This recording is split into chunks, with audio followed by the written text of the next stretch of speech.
இன்னைக்கு என்ன வாங்குனீங்க?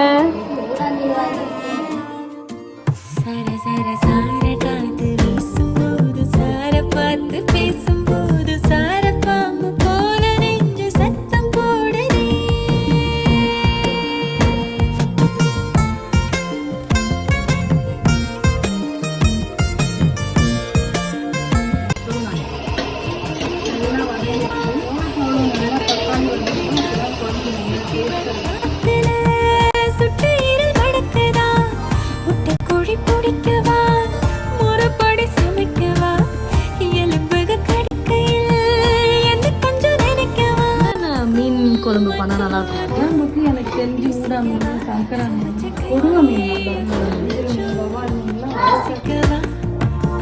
முடக்கத்தை ரசம் வச்சு